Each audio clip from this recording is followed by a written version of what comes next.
bá béèrè ọ̀nà kò ní ṣìnà. Ẹ là mí lóye, kí ni reason tí gbogbo wa ṣe ń sá kúrò ní ìlú tiwa tí a fi ń lọ ìlú onílùú, bá fi lọ gbé níbẹ̀?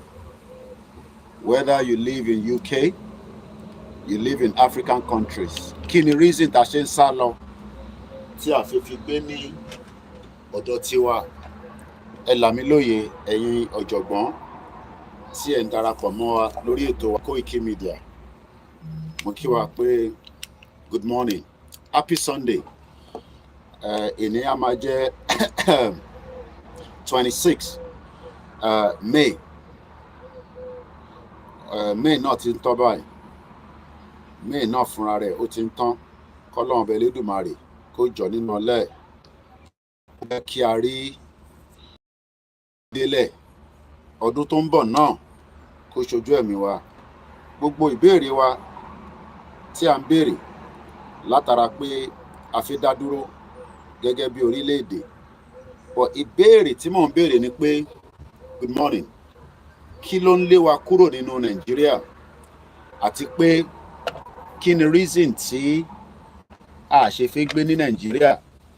Not everybody, but at least the majority of us. So it looks like we are fully set, and I have my full cup of tea. In time mo nílò òyìnbó náà nìyẹn, kò jù yẹn lọ. Tea náà ni tea la fi ń jógẹ̀.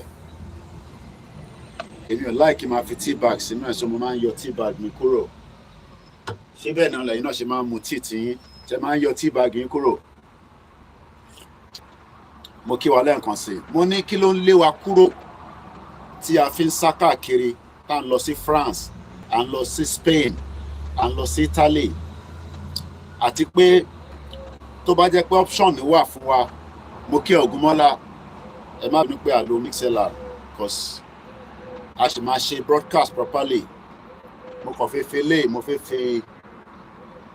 fi while away fresh air. Bẹ́ẹ̀ ni ẹni tó mu tí Nàìjíríà nínú ìlú tó gbóná bẹ́ẹ̀ yẹn, àfi k'Ọlọ́run kó ṣàánú yín. Mo ní kí ló ń lé wa kúrò nínú ìlú wa tá fi ń sá káàkiri, tá fi ń lọ sí different places pé a fi lọ gbé. Ẹ là mí lóye, ẹ̀yin ọ̀jọ̀gbọ́n tájọ wà lórí ètò. Mo ní kí ni reason tá ṣe ń sá kúrò láti lọ sí abroad? Èmi máa ń sọ pé èmi ò ní discourage ẹnì kankan kó travel wá sí abroad. Tó bá ní opportunity láti travel, please do so. Tó bá ní opportunity yẹn. Ṣé gbogbo ilẹ̀ ń gbọ́ mi dáadáa? Good morning. Èwo lélẹ̀ tó máa dé tó ń sọ pé bóńbò clark kò ní àárọ̀ kùtùkùtù. So tó ń lé wa kúrò gangan, what is the reason why we traveled out of our territory, out of our own space? Ká sọ òyìnbó, ká dẹ̀ sọ broken, ká sọ gbogbo ẹ̀, ara ẹ̀ náà ni. Mo kí gbogbo ẹ̀yin olólùfẹ́ mi ní gbogbo ibi tẹ́ ti ń gbọ́ mi. Mo ní kí ló ń gbé wa kúrò nínú Nàìjíríà? What is the reason behind it? Tá bá ní option, ṣé wàá prefer láti jókòó sílé tó bá jẹ́ pé ìlú tó ń ṣiṣẹ́? Ẹ jọ̀ọ́ bá mi máa ṣàwọn ìbéèrè yẹn. Mo kí gbogbo ẹ̀yin olólùfẹ́ mi tẹ́ ń darapọ̀, ẹ̀yin ìyá dáadáa, ẹ̀yin aunties, ẹ̀yin sisters. Mo kí ní ìyá mi Motund Adéyẹmí, ìyá wa Mofolúkẹ́ Sìyín Bọ́lá, mo fi Elédùmarè kí yín. Tèmítọ́pẹ́ Àlàbí, mo kí yín. Ògúnmọ́lá ní reason is suffering and lack of opportunity. Kenny Olo, mo kí yín. Ẹ̀gbọ́n mi Yẹmí Fátúkí ní ìlú Èkó. Ìbéèrè tí mò ń béèrè láàárọ̀ yìí ni pé kí ló ń lé wa kúrò ní orílẹ̀-èdè tiwa gangan tó ń pè ní ilẹ̀ Yorùbá? A mọ̀ pé Nàìjíríà kì í ṣe company, kò kì í ṣe company ní Nàìjíríà. Mo kí ìyá mi Stella Ṣódẹ́yìndé, ẹ káàárọ̀ mà. Mo júbà gbogbo àwọn baálẹ̀ Yorùbá, mo ṣí fìlà fáwọn orí adé, mo ní kábíyèsí o, mo kí gbogbo àwọn baálẹ̀. What is the reason why we are trying to run out of our territory, our own geographical space, known as the southwest part of Nigeria, even though We know that Nigeria is not a country. What is the reason behind it? Muki Rahim Abbas. Sunday Akisoya, good morning. Good morning, great Yoruba nation. Iyami beauty amokwe mo fitele dumare keyin. Moki gbogbo ẹ̀yin tí ẹ̀ ń darapọ̀. Aziz Matan mi moki ẹ. Moki àwọn ọmọ Yorùbá tó wà ní prison tí kò ń ṣe pé wọ́n ṣẹ̀ but injustice tó ń lọ náà nílé. Sunday Akisoya moki ẹ lẹ́ẹ̀kan sí. Adam Olamilekan, good morning. Sule Ade, ẹni tí n bá tí ìdárúkọ ẹ má fi ṣèbínú. Ẹ káàárọ̀ mọ́mì mi. Mo ní kí ló ń lé wa kúrò gangan ní tá máa fi sọ pé mo fẹ́ travel, mo fẹ́ rìnrìn àjò. Ìrìn àjò tá à ń rìn yẹn ṣé ìrìn àjò ká kọ̀ lọ fún oṣù mẹ́ta ká padà sílé àbí ìrìn àjò ká kọ̀ lọ kàwé ká padà sílé. Kí ló wá mú wa tẹpá sí ibi tá a wà? Ìyàn travel out of the territory tó ti ń bọ̀ but nǹkan kan fẹ́ jẹ́ kó padà. Kí ni nǹkan tí kò fẹ́ jẹ́ ká padà sílé? Ó ní reason tí mo ṣe sọ bẹ́ẹ̀ o because mo kọlu fídíò kan náà láàárọ̀ yìí ni girl yẹn náà ń gbé yẹ̀wò ó wá ṣe masters ẹ̀ bó ti padà sí Nàìjíríà ó náà ń wé option yẹn náà ni kò ń ṣe gbogbo èèyàn ló lè kó wà táì kò tí ì bímọ so single ṣe ni but ó náà ti padà sílé. I am asking again, why would you leave your own space níbi tó bí ẹ sí níbi tó tẹ̀jẹ̀ sí ó wá jáde ó lọ China ó lọ Russia? Ṣé tẹ́lẹ̀ wọ́n náà máa ń lọ a máa ń padà a lọ kàwé a lọ take experience a padà sílé? There are still people that are going back home, there's no doubt about it, but it seems that we are having more people that wants to go out as well. It's always good. I am not here to discourage you. To have an opportunity to travel out of Nigeria, please do so. Take advantage, but I don't do visa and I am not your visa agent. I am not an immigration expert, but I have lived outside Nigeria for the last 2 decades. That's 20 years plus. Ìgbà tèmi náà kúrò, mo sá lọ ni. Èmi ti sọ yẹn fún yín. Ìwọ lè má sá lọ, ó lè ní another reason.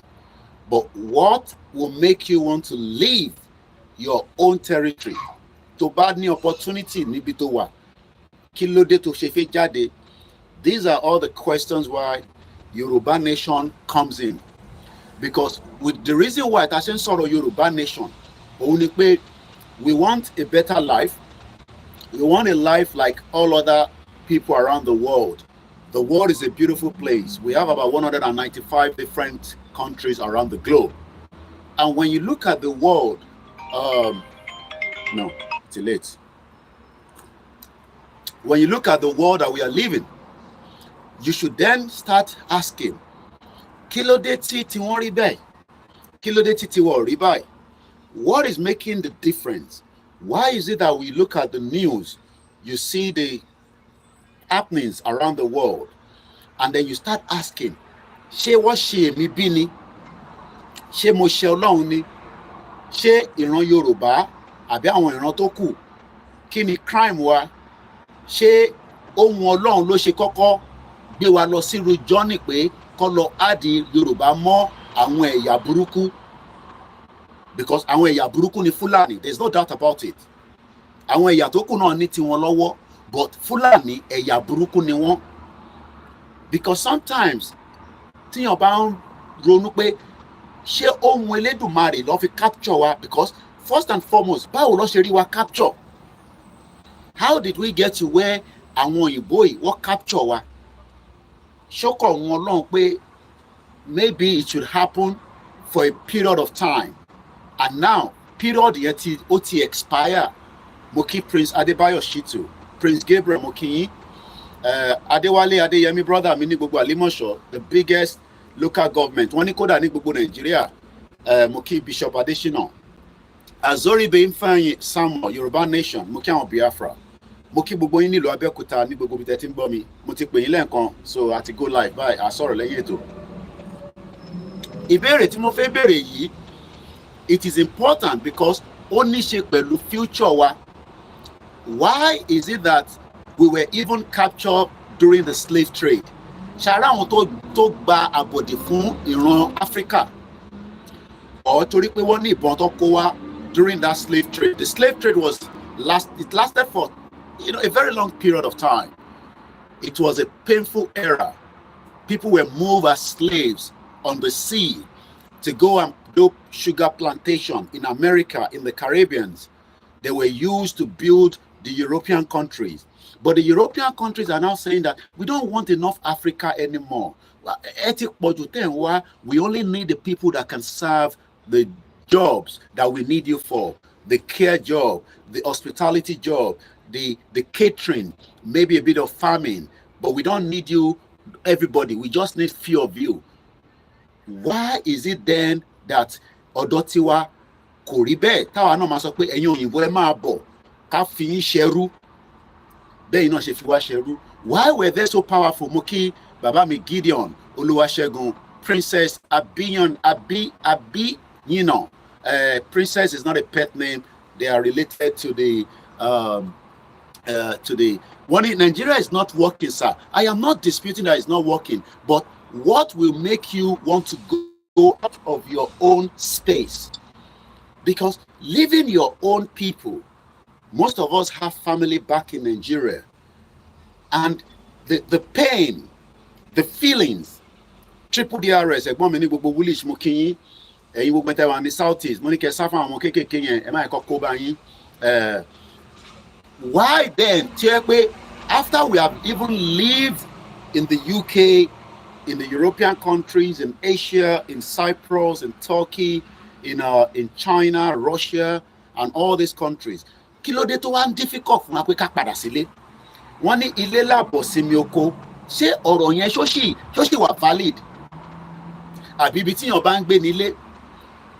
Ṣé ibi tá bá wà ní ká pè nílé àbí ká ṣe máa sọ pé ilé ni àbọ̀ sinmi oko? Because a lot of people have tried to relocate back, but it seems that they are not fitting into the system. Ṣé torí pé wọ́n ti gbé out of that territory? Kí ló fà tó fi kọ́kọ́ move out of the territory? Mo wo another video kan lórí X.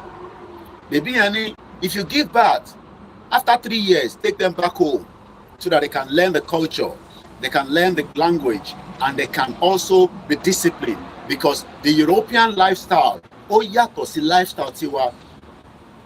Ẹ̀jẹ̀ tó ń run, mo kí ẹ Frank Dudu, ẹ̀jẹ̀ tó ń run ní blood tiwa, ó yàtọ̀ sí ẹ̀jẹ̀ tó ń run lára àwọn Europeans. Bí Elédùmarè ṣe dá wa, ó yàtọ̀ sí bó ṣe dá wọn, but ní choice, we left our own territory. Atẹ́gùn tó ń fẹ́ níbí báyìí nísìn, ó yàtọ̀ sí atẹ́gùn tó ń fẹ́ nílé lọ́hùn, torí pé atẹ́gùn ti lé òrùn díẹ̀díẹ̀ máa ti máa yọ báyìí. Tí bí báyìí nísìn, British weather là ń pè. My question again is, ṣé léṣì ni àbọ̀ sinmi oko? Ṣáṣì lè máa lo language yẹn pé ilé ni àbọ̀ sinmi oko? Mo kí bàbá mi àgbàrá àánú wọn ní good morning. God will take us to our promised land. There's no doubt about it. With a lot of work. Because many of us and many more people that are still trying to exit. Azoribe Ifeanyi Samuel say, what will make me out of my own space? It is go and look for good life outside the country. Home, it is still valid, sir, because that is not our homeland. Okay, so that is not our homeland. But can we say that if it's not our homeland, so you are saying that UK is not my homeland, but if I return to Nigeria today, will my dignity be respected? Will my sanity be respected? I don't have to have a lot of money. I just want to go and even live in my father's house in Ijebu-Ode because I don't have a own house. Just that small room. Because a lot of us live in small room in UK, in Europe. Elomi, one share up to 5 people in a room. I mean, in a house. Ejo mama pin toilet lo, e ma pin bathroom lo. So, okuku better kin pada si Ijebu-Ode, where my mother has a space in my father's house. Kilo ma gbe níbẹ̀, but will I have my sanity? Ṣé mo lè sọ pé ilé làbọ̀ sí mi oko? Triple DRS sọ pé Koiki, where you live is your home. Dá sọ̀rọ̀ ìyá àwọn èèyàn dá sí bí akápá program. Kúkú like life. Àkúkú ní kẹ́ fún wa lówó nísìn. When we are doing program, you comment. Kò ń ṣe pé kẹ́kọ̀ọ́ jókòó síbẹ̀ kẹ́ máa wò wá bí orí rẹ̀ ẹsẹ̀ má bínú. Comment, react sí nǹkan tá à ń ṣe. Ìyẹn gan ni social media gan máa fi mọ̀ pé in tá à ń ṣe ní ibà ó make sense. Tó bá make sense ká kúkú lọ kí kúkú máa wo igi ló wà níwájú mi kí máa bá igi sọ̀rọ̀. Wọ́n kúkú máa ń respond. Ẹ káàárọ̀ ẹ̀yin ìyá ṣàlàfíà ni mo jí. Mokitoni ages. Money shashile ma sọ pé ilé ni àbọ̀ sinmi oko. Àbí ká kọ̀ sọ pé we just want a greener pasture. We left home and we wanted to go back home, but we are finding it difficult to fit in. Kí ló wá ń fà? Is it because there is something that doesn't work like a country like Nigeria? Because Nigeria is not a nation. It is the first country that was pushed, merged together by the British. Then kí ló dé tí àwọn láǹfààní àti darí wa for that long time? Ṣé àwọn ọba ìjọ náà lọ́hùn? Ṣé wọ́n gbà bọ̀dẹ̀? Àwọn wo ló gbà bọ̀dẹ̀ fún wa níjọ́ náà lọ́hùn? How did the British created the slave trade? The Europeans, how were they so powerful? Kí ló dé táwọn wà powerful jù wá lọ? I thought that we have, the future. Then I thought that we were told that àwa la ní the civilization. Báwo ló ṣe wá capture wa? Koikimedia, this is necessary to build your own house, mansion, not relying on the parent house for sanity to intact. Okay, ìyẹn ni kò dúró dé. How many people have built their house in Nigeria? Okay, I am just reading some of your comments. Wọ́n ní àtàòṣe rà mọ́ ní ọjà. Wọ́n ní àtàòṣe rà ní ọjà. A dẹ̀ ní ilẹ̀. A ní ilẹ̀. Kí ló dé tí a ṣe lè rí atara? Allen Kondi mo kí ẹ ní gbogbo China. My sister Leslie, Mr. Koiki, I like to comment. I will always pray for Yoruba people. God bless you and your family. Thank you so much. Thank you. Good morning. Once again, the question is, why have we all left our own space, the territory? I am not talking about the next generation that have been born abroad. Those of us that left from Nigeria, Ghana, Kenya, South Africa, Zimbabwe. It's good to travel. I am not here to discourage you, okay? This program is not to discourage you not to travel. Please, if you find your way to live wherever you are, do so. But why is it that it's difficult for us to go back and settle in? Some have done, but the majority have not. Mr. Olalade King, so where you find peace is home. Are we now saying that we cannot find peace in the Yoruba land? Moke Yoruba Bekuta, good morning. Timiti tutu kíákíá torí atẹ́gùn tó ń fẹ́. Ṣàlè sọ pé ilé ò kì í ṣe kinní mọ́. Once again, Latif Owóṣeni, good morning. Dá mi lóhùn, mo ní kí ló dé question tí mò ń béèrè pọ̀. Why and how did we get captured by the Europeans? Kí ni wọ́n fún wa tó fi deceive wa, tó fi capture wa for a very long time? Because the amalgamation is like a capture. We were captured. We were captured. Allen Kondi, good morning. How you doing, brother? Mukiyami Oluwasola Fatuashe. Mukibugo, a Christian. Cheti lọ sí service láàárọ̀ yìí. Bẹ̀rẹ̀ sí lọ sí service. Ẹ gbàdúrà fún wa, ẹ gbàdúrà fún ọ̀ràn Yorùbá, ẹ gbàdúrà fún ilẹ̀ Yorùbá náà. The question is, how did we get captured? Because we were captured on the 1914 amalgamation. We are trying to release ourselves back. Some people say, no, we don't want that. Moki Babame Abiodun Abel. Oluwagbenga Dele, good morning. Prophet Rufus A.O., good morning. Because when you look at it,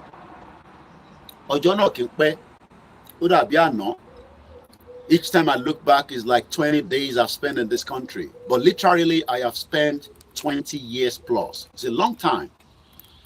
Very, very long time. I'm programming. All right, we're going to have to come back because I can tell you again, this is part of the problem we face in European country. It is already raining. As you can hear, the rain is already dropping. It's going to affect the phones. So we're going to end the program, but be rest assured that this is just the part one. And sometimes, but you don't want to damage the phone. So in the interest, I don't know whether it's going to stop. I can feel it earlier.